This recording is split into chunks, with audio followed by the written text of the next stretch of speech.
exciting to be here. I understand that you've had a visitor. Amazon came, Amazon left. You know, but that is the problem in America today. We have these giant tech companies that think they rule the earth. They think they can come to towns, cities, states, and bully everyone into doing what they want. They think they can scoop up all of our personal data and sell it to whoever they want for whatever purposes. They think they can run their business to just roll right over every small business, every entrepreneur, every startup that might threaten their position. And what does our government in Washington do? Nothing. Soft, looks away, doesn't have anything to say about it. Well, I'm going to tell you this. I want a government that isn't here to work for giant tech companies. I want a government that's here to work for the people.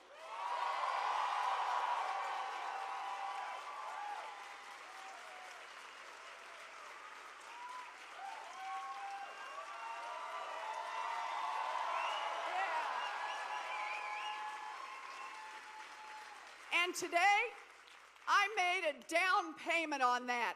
It is time to break up America's tech giants.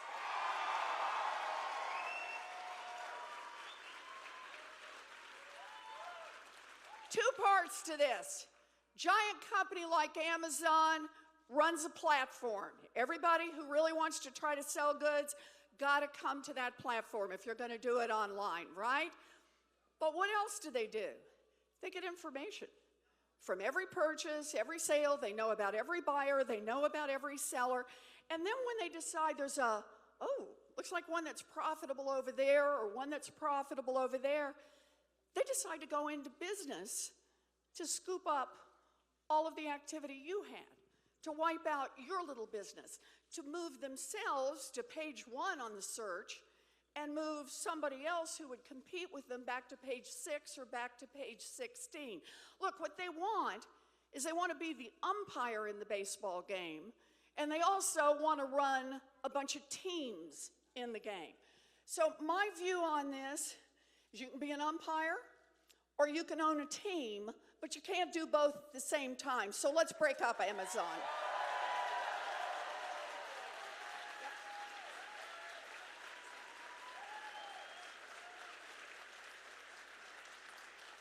And it isn't just Amazon. Let's just take a look at one other, and that's Facebook. Anybody in here a little worried about how Facebook uses your data? Yeah, just a little bit worried. So some of you may know, there was another company that came along, WhatsApp, and they said, we're going to offer you a lot more data privacy. That's going to be a part of our sales pitch here. And boy, they started getting customers. So Facebook had a choice. Facebook could A, get better on privacy, or B, they could just buy out the competition. What did Facebook choose? Just buy out the competition. No, giants are not allowed to buy out the competition. The competition has to be given a chance to thrive, grow, and either the giant gets better or the giant dies.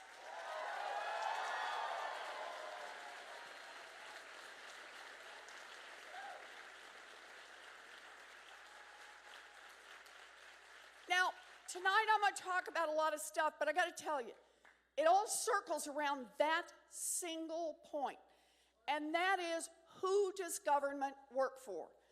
Is it just there to work for the wealthy and the well-connected? Just there to work for the giant corporations? Just there to do the bidding of the richest people on earth? Or do we want a government that works for the people? That's why I'm in this fight.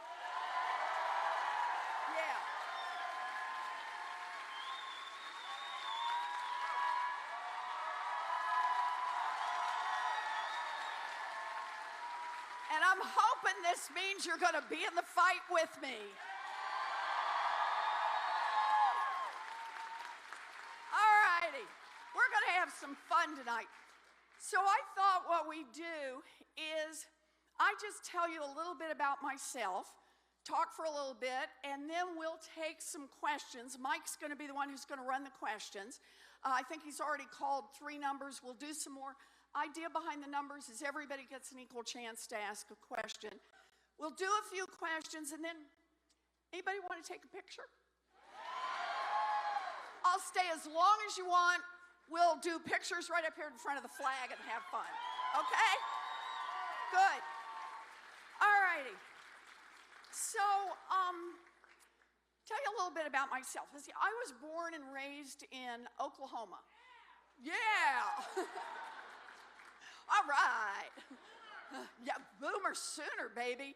All right. So I'm born and raised in Oklahoma. I was what used to be called a late in life baby. My mother referred to me as the surprise. I have 3 older brothers. All 3 of my brothers went off and joined the military. That was their chance to be part of the middle class.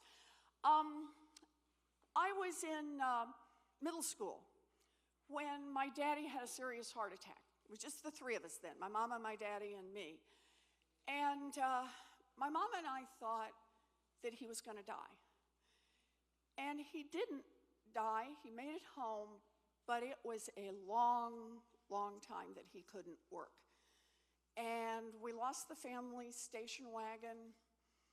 Every night, my mama would put me to bed. She'd kiss me goodnight, and then I'd hear him talk in the other room. And this is when I learned words like mortgage and foreclosure.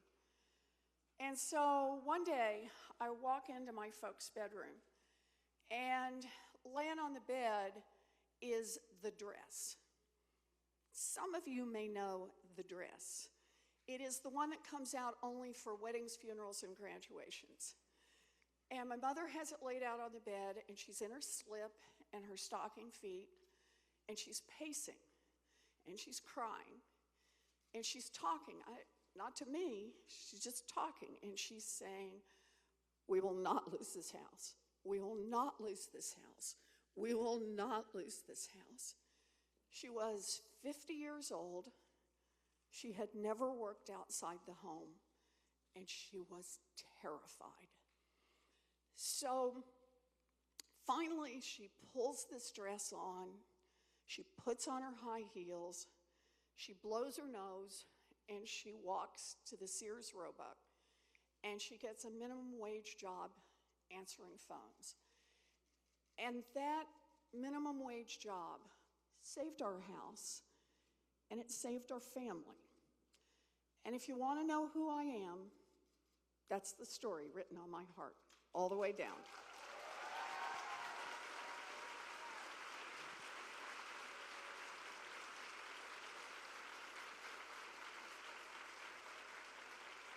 Now,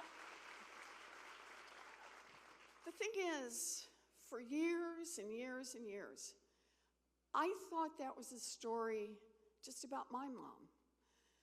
I thought it was a story that when you're terrified, you reach down deep, you find that thing you need to find, and you pull it up, and you do what has to be done for yourself and your family.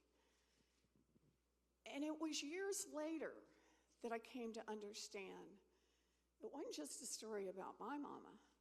It was a story about millions of people all across this country who, even when they get scared, they reach down deep, they find what they have to find, they pull it up, and they do what they have to do to take care of themselves and their families. And it was only years after that I came to understand that it was also a story about government. Because here's the deal. When I was a girl, a minimum wage full-time job in America would support a family of 3. Today, a minimum wage job in America will not keep a mama and a baby out of poverty, and that is why I am in this fight.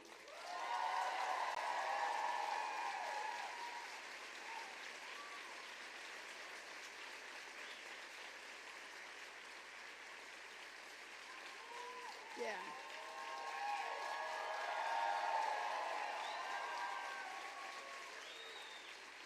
In fact, let me sharpen that point.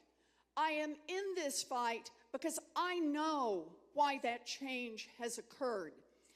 Washington once asked the question, what does it take a family of 3 to survive? And that's where they set the minimum wage. Today, Washington asks, what will enhance the profitability of giant multinational corporations? Well, I want a government that isn't working for giant multinational corporations. I want one that works for little families like ours.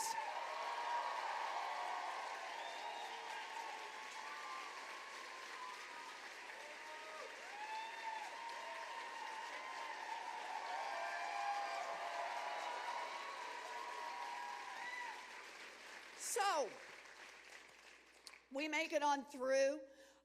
I have a dream. I want to be a public school teacher. We got any public school teachers in here? Let's hear it for the public school teachers. I want to be a public school teacher. That means college. We got no money. It's a long and twisty story for me that includes falling in love at 19, getting married to husband number 1, anyone who numbers them, yes. Dropped out of school, get back on, but finally, end up becoming a special needs speech therapist and public school teacher. It's my dream. I love that work. I love that work. It's a calling. And here's the thing. I'd probably be doing it, but by the end of the first year, I was visibly pregnant. And in those days, that meant you didn't get invited back. So I'm at home with a little baby. I make this crazy decision to head off to law school. I go to law school, baby on the hip, have another baby. You will detect a pattern to this. But I end up right back in teaching. Instead of teaching little kids, I'm teaching tall kids in law school. And here's the thing. I spent my whole life working around one central question, and that is, what's happening to working families in America? Why is America's middle class getting hollowed out? Why is the path for hardworking people getting so much rockier and so much steeper?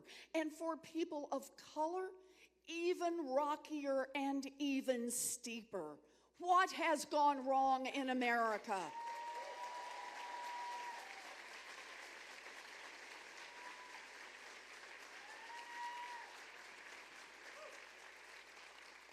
And here's what you start to see. Our government in Washington works great. It works fabulously for giant drug companies, just not for people who are trying to get a prescription filled. Yeah.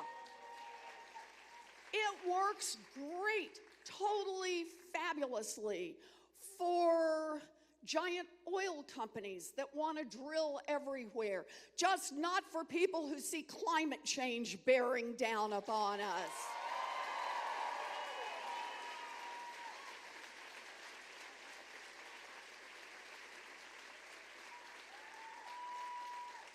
It works great for payday lenders, just not for people of color and communities and poor people who are targeted and whose lives are torn apart by them.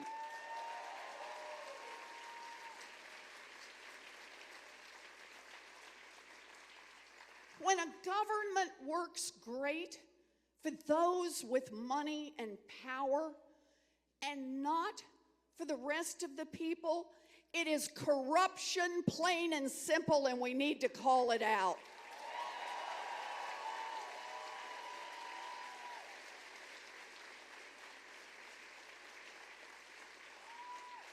Corruption, plain and simple. And understand, whatever issue brought you here tonight, whether it's income inequality, whether it's climate change, whether it's gun safety, whether it's student loan debt burden, whether or not it's affordable child care, whether or not it's housing, whatever brought you here tonight, I guarantee there are decisions made in Washington that directly touch on every one of those issues, and those decisions run straight through the problem of corruption and money in Washington.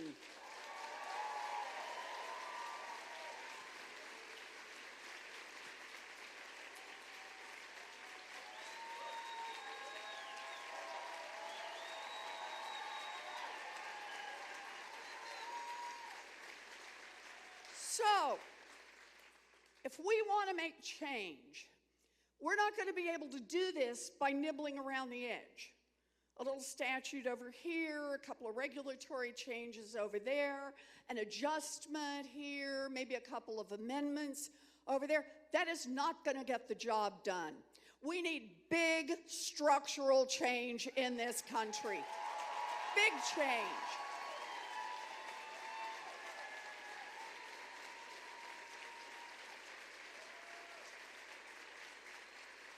And let me tell you where we need to start. We need to start by tackling corruption head on. Yeah. So, I've got the biggest anti-corruption bill since Watergate. We need a big bill because it is a big problem. And I'm ready to go after corruption in our government. I'm ready.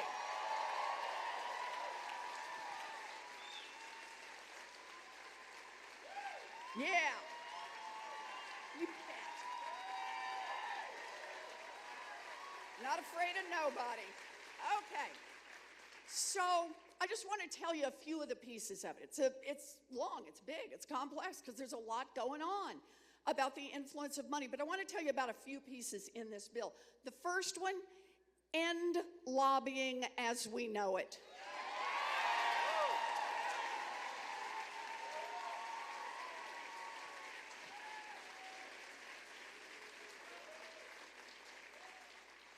Stop the revolving door between Wall Street and Washington.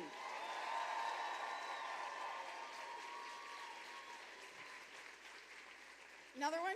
Yeah, another one. Make the United States Supreme Court follow basic rules of ethics.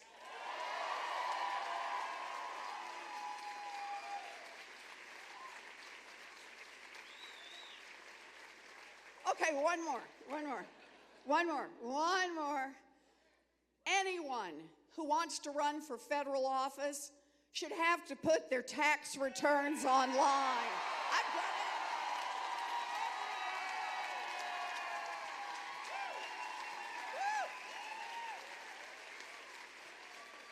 All right. That's number one. We've got to change the rules in Washington, attack corruption head on. Number two, we got to change the rules in this economy. And here's the problem we got. You got to remember what's gone wrong here. We've got these giant corporations. Do I have to tell this to folks in Long Island City? Who just think they can come in and roll over everyone. They can roll over workers. They can roll over neighborhoods, they can roll over consumers, they can roll over local business, they can roll over the local government. They think they can roll over everyone. We need structural change. So let me start with the first one. Best kind of structural change is we need workers to have more power, and that means stronger unions.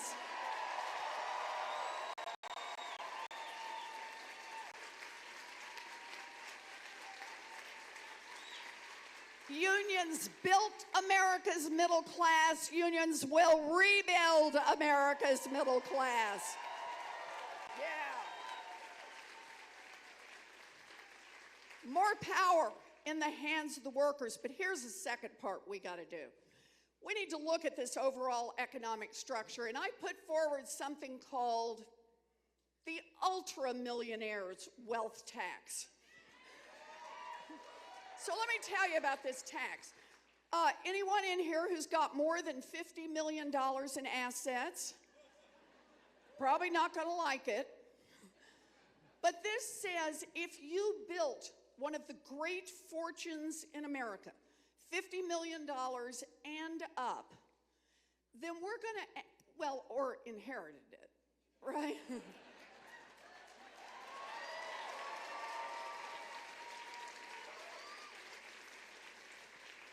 We're going to say to those who have that kind of fortune, you got to pay 2% a year of your wealth back into the kitty for the rest of us to be able to build some opportunity here. So I just want to talk to you for a second about what that would do, because I want you to think a little bit about structure right now in America. Right now, the top 0.1%, which is about the guys I'm talking about, richest 75,000 families in America, these would be the people who would have to pay something on this ultra-millionaires tax. Today, this year, they're going to pay about 3.4% of their total wealth in taxes, in all forms of taxes they pay. The 99.9%, which might include some of you, are going to pay 7.4% of your wealth, more than double. I am tired of freeloading billionaires.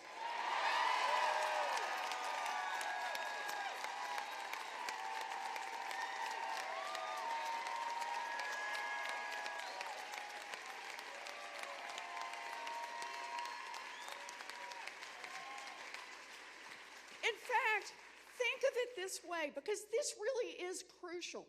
You built a great fortune or inherited it. Good for you. Good for you. You had a great idea. You got out there. It was the right moment. Fabulous. But do keep in mind, you built that fortune here in America using workers that all of us paid to educate. You did it. You got your goods to market using roads and bridges.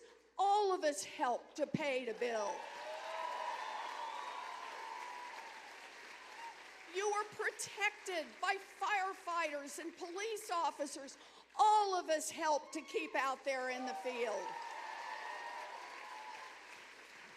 So yeah, you built a great fortune. Give a little back to the America that helped you build that great fortune.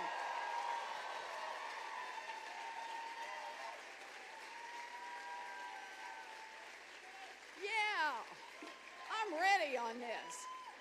But here's the best part of this.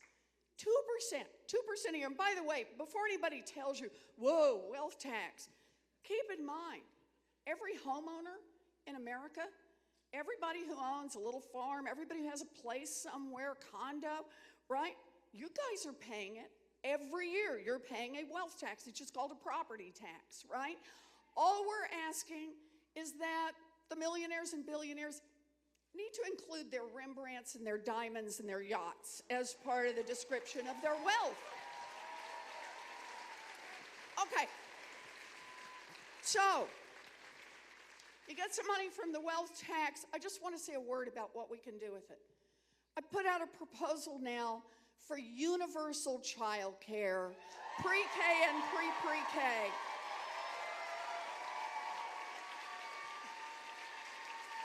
I see the baby. We got a really happy baby in the back there over that one. She's dancing. Dancing baby. Because here's the deal. Do you realize with what we can bring in from the ultra-millionaires wealth tax, we can pay for universal child care pre-K, pre-pre-K for all of our kids 0 to 5 and still have $2 trillion left over to invest in other opportunities in America. Green New Deal, bring down student loans. We can do this. Okay. Part 1 was change the rules in Washington, right? We're going to tack corruption head on. Part 2, change the rules in this economy, right? Unions, right? Fairer taxes, distribution. Okay, part 3, change the rules in politics. And that means protecting our democracy. I want to see a constitutional amendment to protect the right to vote and make sure every vote gets counted.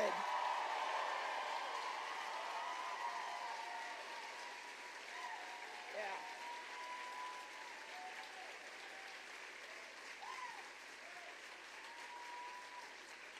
I got one more on that.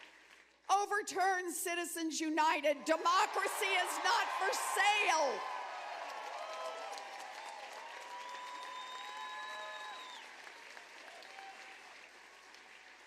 And by the way, let me just say on that, to a whole bunch of Democrats, we're putting together right now, getting started in a Democratic primary.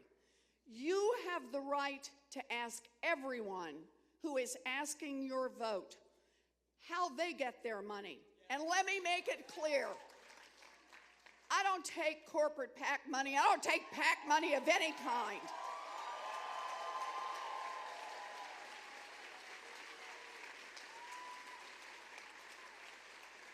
I don't take federal lobbyist money.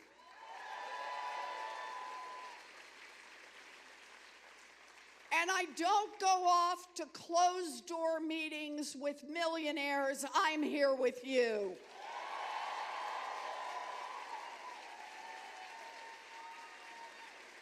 So we want to make democracy work. Let me ask everybody in this room, please, go to ElizabethWarren.com, get signed up, volunteers, pitch in $5. We want to have a Democratic primary, and I want to have a campaign that's all about building from the grassroots up. That's how it should be.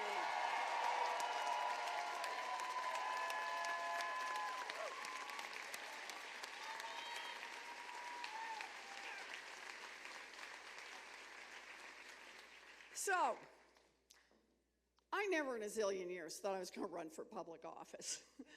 Not even close. I knew what I wanted to be all my life, a teacher. I'm here out of gratitude. My daddy ended up as a janitor, but his baby daughter got a chance to be a public school teacher, to be a college professor, to be a United States Senator, and to be a candidate for President of the United States.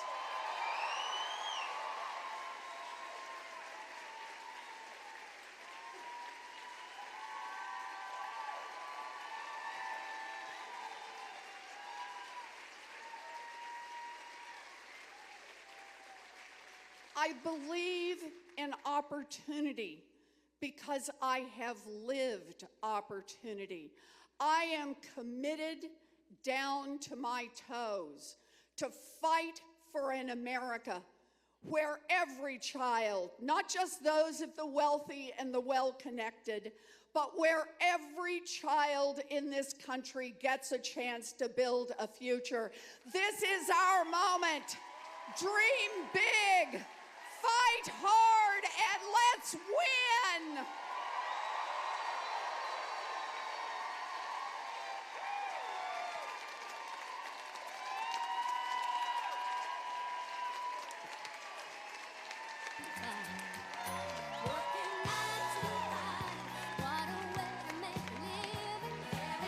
Getting by, it's all taking and no giving. They're just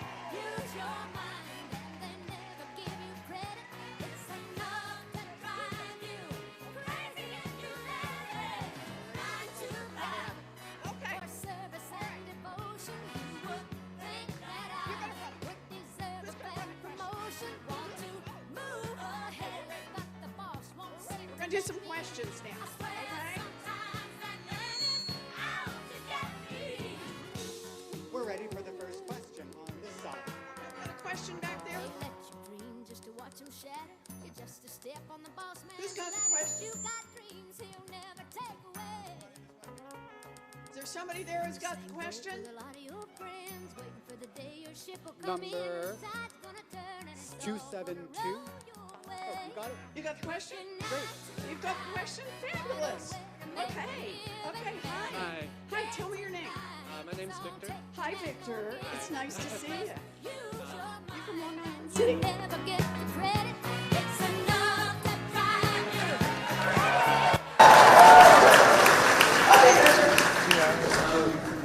So even though Amazon has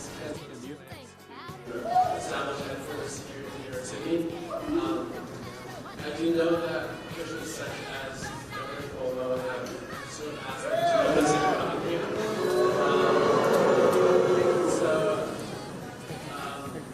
how do you sort of plan on dealing with Democrats who are maybe more pro-corporation? And more broadly, there are a lot of critics within the Democratic Party. So what do you think you do to reconcile those divisions? Okay, so let me do two parts to this answer. Let's do the Amazon part of this first, okay? I want everybody to understand, here's what really gets to me about what's happening with Amazon. This is Hunger Games. No, it is. Think about it. You know, Amazon dances around the country and says, Sector 3, what can you offer, right? And Sector 3 says, I'll offer this, and then they turn to Sector 4, what can you offer? And they say, man, I can rip Sector 3's throat out. I can do better than that. And that's what's wrong with the system. Now, it's not just that the big tech companies like Amazon have enormous market power, which they do. They have enormous political power. They are heard in Washington. A handful of the big tech companies spent $50 million last year lobbying Washington alone. Think about that. Good return on investment if they can keep Washington from enforcing the antitrust laws. Right? Good return on investment if they can keep Washington from writing some serious privacy laws. Good return on investment if they can just get Washington to hold everybody back while they run whatever game they want to run. That's not how America is supposed to work, and that's why we're in this fight, and we're going to keep fighting.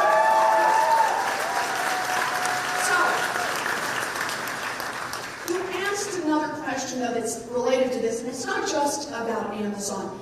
It's about corporate power generally in Washington. It's true. I mean, this is the heart of what I'm talking about. It's corporate power, it's billionaire power, it's multi-millionaire power, right? It's the power of all those who can make their voices heard through money. All those who can hire the army of lobbyists, the army of lawyers, the army of bought and paid for experts, the army of think tanks that will come to the predetermined conclusion, the PR firms to get out and sell it, the soft ads on TV. It's about those folks controlling our government and tilting the field over and over and over in their favor and against everyone else. Against the workers, against the small businesses, against the startups. So, what have we got left? I'll tell you. I'm going to link this up. I went to see Donald Trump this morning. Yeah, that's what I thought. No, but I did. I come from a witnessing tradition. And I think you just line yourself up and you look, right? Now, Donald Trump getting sworn in, he's gotten no further than maybe about where the woman in the front is, right here. And it is now burned into the backs of my eyeballs. Turns out, actually, that turns out to be a good thing. If I ever get a little tired, a little distracted, I I lean back, I close my eyes, I see Donald Trump getting sworn in. I'm like, I'm back. And the light was all the way.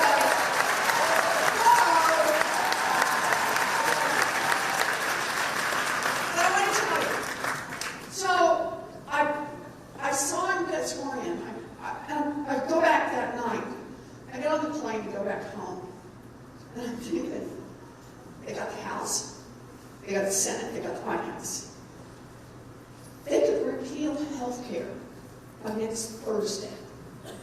They got the votes, and we do not have the votes to stop them. They could take away health care from tens of millions of people across this country. You know, with pre-existing conditions, you're gone. Medicaid, gone. Just take it away. And we didn't have anything to stop them except the one thing we had left was our power to come together, to raise our voices, and to make ourselves heard in Washington. The next day was the biggest protest rally in the history of the world.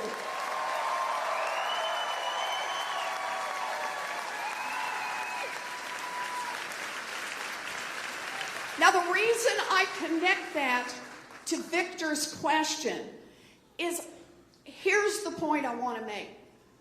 We want to rein in the tech giants. We want to rein in the billionaires. We want to rein in the companies that think they get to roll over everyone. It's not going to happen by going and talking to a bunch of folks inside the Beltway in Washington. It's going to happen in rooms just like this one in Long Island City.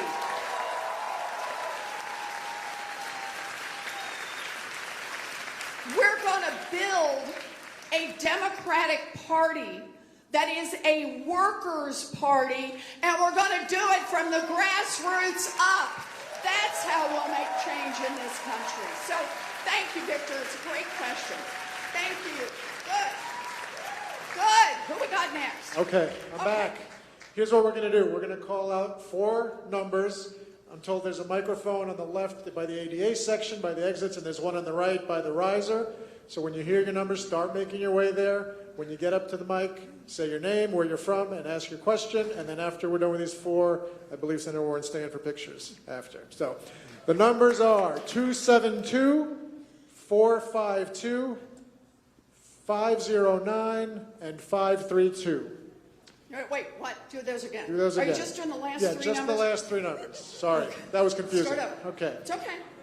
Just the last 3 on the ticket will be You 272. weren't a school teacher, were you? It's okay. I did go to Harvard Law School, but I never had her as a professor. Maybe that was the problem. Okay. All right, let's do it. Okay. Okay. Last 3 numbers. Last 3 numbers. 272. Do we have a winner? Where's 272? 272. Ha! We got a winner Make your way over to there. the microphone, All right. man. 452. 452. We got a winner? Some little girl's got her hand up. Okay, what do you got? 509. 509. Do we have a 509? Okay, anybody eat these tickets? Okay. I swear that's the number. We have a 509? No? Okay. And 532. 532. 532. We got another winner. Okay. So we got a couple of winners. You want to draw another one or two? Yes, here we go. All right, let's do these. How about 280? 280. Whoa, Okay. we got somebody. We got a live one here. Okay. All right. Last but not least, 427. Okay, make your way to the microphones, please. I love it. Okay. All right, All right, thank you. who have we got? Who's lined up? Who's on base? The first one was over this way somewhere. Over this way? Right here. Hi. Oh. Right here, sir. Oh, hi. Wave your hand so I can see you. I'm I'm looking here. into the lights. Where are you? Over here. Ah. Okay, good. Oh, okay. Oh, I'm Victor too. Okay, I'm ready. So my question is, Tell me your name. Victor. Okay, got it. So with the 2%, 2%. the 1% is not loyal to this country or any country. So if it goes through, how can you prevent somebody like Donald Trump becoming a resident of Monaco? That would be a bad thing? And, and taking all his money and the corporations moving out Okay, of the country, so things like that. I Would you was have just asking. cross-country agreements. So let me tell you, because we already thought about this part. I love that you want to get into more of the detail about the 2% wealth tax. So it's all property wherever held. So keeping your yacht in the, Caribbean Sea or whatever is not going to help you. It's wherever it's held around the world. And by the way, we have a lot more tax treaties now than we used to have in terms of being able to track this property. So it's wherever held. The IRS will have stepped up enforcement. We actually built into the revenue projections. Yeah. How about an IRS that has the resources to actually enforce the law? That's in this. And we even built in a 15% cheat factor, okay, that they keep some stuff hidden. And we still get these nearly $3 trillion in revenues. But the one about moving, it says you can renounce your U.S. citizenship and escape this tax, but you got to pay a 40% exit penalty.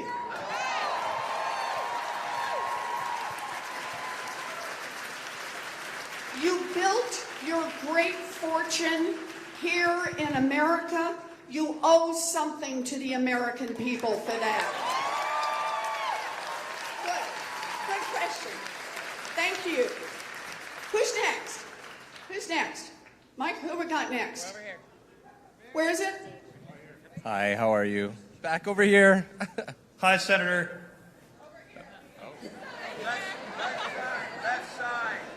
Okay, over here. Got it. Thank you.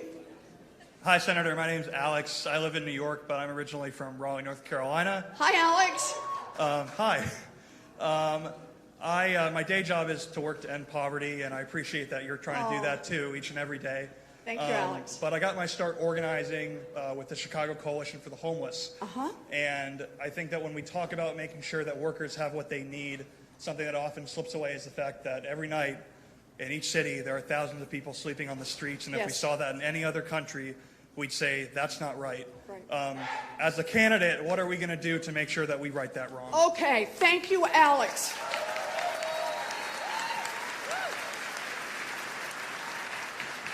Can we start with our values here? And that is, in the richest country in the history of the world, people should not be sleeping on the streets because they don't have homes. And I got a plan. Okay, so here's my housing plan. I've already introduced this plan. I love this housing plan. So the housing plan starts by talking about what's wrong. You've got to get a diagnosis of the problem before you start getting out there fixing stuff, right? Here's a problem we've got with housing in America. By the way, can I just ask anybody, it's about the homeless, and I'm going to talk about that, but I want to talk all the way through housing. How many people are worried about the rising cost of housing? Yeah. Okay, so why has housing gone up so fast? Think about this. Wages, median wages adjusted for inflation for basically about 4 decades now have been essentially flat. But make the same inflation adjustment and housing across America has increased by about 2/3, which really puts a squeeze on families. Big part of the reason is you've got two kinds of folks who invest in housing. One is on the private side, sometimes with some federal help, but on the private side. And the private side is not building housing for working families anymore. The 2-bedroom, 1-bath, convert the garage so the boys can use that for a bedroom, they're not building that house anymore. They're building the McMansions. They're building the high-rises with the fancy condos in them because there's more profitability in that. And I'm not mad at them. That's just how it works. That's where they're going to go on their own. So we're getting an increased supply at the top and no supply increase from kind of upper middle class all the way down. Second problem is federal government is not making the investments it used to make. Investments in housing for the poor, for the near poor, for the working poor, for the working class. They're not making those investments. So the consequence is what we see across America, not just here in New York, but across America, is a housing stock. It deteriorates over time. Things get crummy, they fall apart. A housing stock that is slowly shrinking at the same moment that the population is expanding. So this means across the country, people are paying more and more and more for less and less and less housing. How do you fix that? The answer is we build more housing. So this is one. I had a chance today to talk with some of the New York City councilors about this, about putting real money in to build about 3.2 million new housing units across this country. And it's all the way across. It's everything from making sure that those who have no housing at all have some housing, to working with private developers and getting more working class housing, more middle class housing, and it's both halves. Moody's has done an independent analysis of this, says it will decrease rents by about 10%. That's money in your pocket. There's a start. And it's housing for purchase, more housing for people who want to be able to buy and to start building equity over time. So that's the big, broad outline, but I want to tell you about a special feature about it. Housing is one of those things for lots and lots of folks. Working people, it's how working families in America have built wealth. For generation after generation, putting money into housing, buying a house, buying a condo, buying an apartment, whatever you call it, has been a way that families have saved. They pay it off, they live on their Social Security. They get really lucky and grandma and grandpa can stay in the place until they die. They pass on that wealth to the next generation and the next generation and the next generation. And that is how it has worked in America. It should be no surprise to the people in this room that for decades, going back to the 1930s, America, the federal government, invested in housing, subsidized housing for white people. For black people, they discriminated against them. They said, no, if you live in a redlined area, a place where there are any African Americans or Latinos, then the federal government is going to make sure you can't get a mortgage, basically. So we're going to subsidize housing for white people and make it hard for black people. That's how it works. You bet. Because understand what that has meant. Generation after generation after generation in this country. In 1960, in America, housing discrimination was still legal. Our federal government was still subsidizing housing purchases for white people and discriminating against black neighborhoods. And the gap between white homeownership and black homeownership was about 27 percentage points. Okay, law matters. We hit the civil rights movement. Housing discrimination is outlawed. Employment discrimination is outlawed. Voting discrimination is outlawed. And you watch America's black middle class begin to recover. So housing rates go up for African Americans and for whites. It's going up and the gap is starting to close. And then the big banks come along and they take a look at black and brown neighborhoods and say, ooh, folks own homes. That's equity. Maybe we can get them to refinance. Maybe we can sell them a mortgage that will escalate in 24 months and cost them all the money they put in. They targeted black and brown communities for the worst and ugliest and nastiest mortgages that existed. And listen, on this one, don't take my word for it. Ultimately, they got sued. And these big banks, Wells Fargo, maybe you've heard of them, Bank of America, these giant financial institutions paid out hundreds of millions of dollars in settlements. But the families, what had happened to them? The neighborhoods, what had happened to them? Well, you remember the homeownership gap that I talked about earlier, back when housing discrimination was still legal, was 27 points. You know where it is today? It's at 30 points. Race matters in America, and until we face that head on and make real change in this country, we will never be.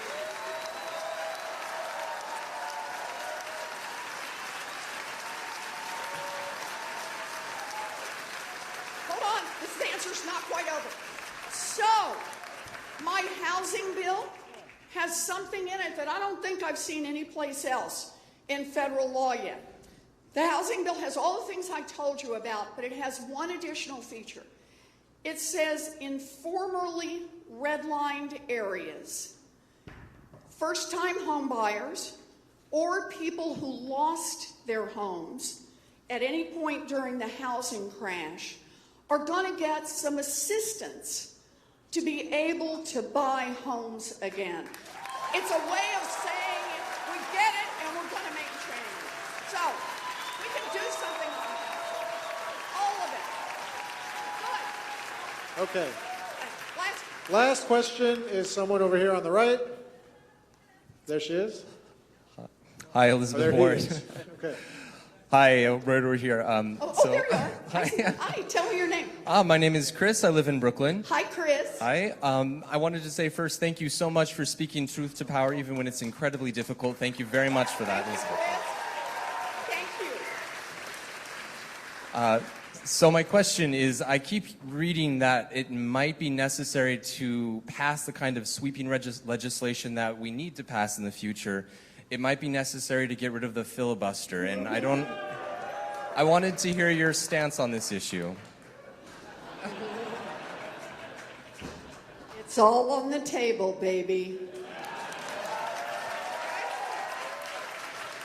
Yeah, I'm already on record for filibuster reform. I supported it when we did it before. We had to, because the Republicans have locked up, not just wouldn't let us get judicial nominations, but wouldn't let us get a director for the consumer agency, wouldn't let us get the NLRB filled out. If the Republicans are going to play those kind of games, I'm not going to be the kind of person who says, oh, the Republicans get to do whatever they want when they're in power, and then when we're in power, we're going to drink a lot of tea and keep our finger out. So, I will simply politely say it is all on the table, okay? Good. We good on that? Thank you. Good question. So, let me just say on this, thank you all for being here tonight. I'm very, very grateful that you're here tonight. I want to say, I get that the things I'm asking for are hard. I understand that. I'm talking about attacking corruption. You know, I'm not going to get a lot of billionaire donations over that one. I'm talking about how we've got to restructure, change the rules in our economy, how we have to change the rules in our democracy. You know, I get that there'll be some people who have a little more money, some people who have less, but everybody should have an equal share of our democracy. That's what it means to be in a democracy. And an equal voice in Washington.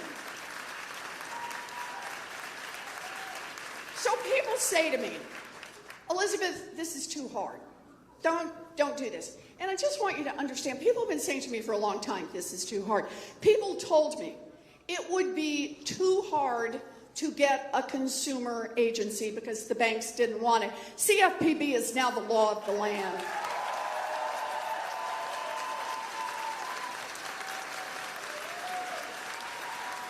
Oh, and for anybody who is at risk of going back to your place and saying, I think I clapped for a federal agency tonight.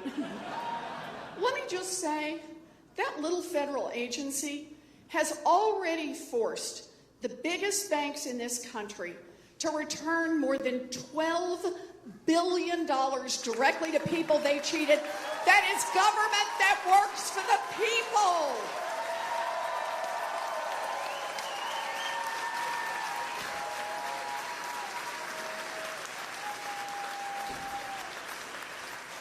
But yeah, what I'm asking for now is hard. It's big structural change. But you don't get what you don't fight for. And that's what we need to fight for.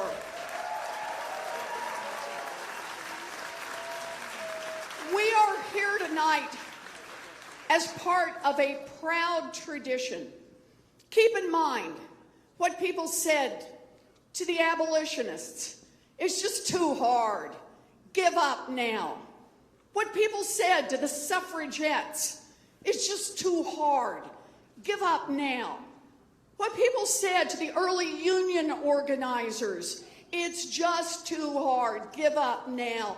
What people said to the foot soldiers of the civil rights movement. It's just too hard.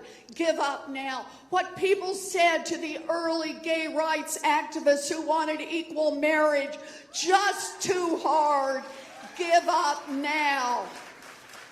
And yet, every one of them stayed in the fight, organized, persisted, and changed the direction of American history.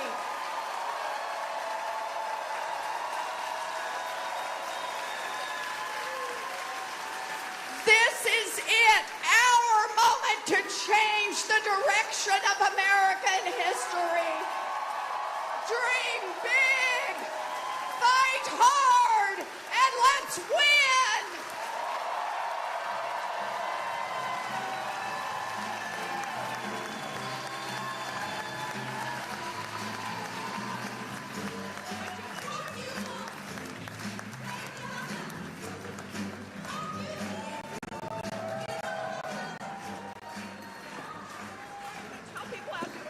We will do that. Let's hear it one more time for Senator Warren.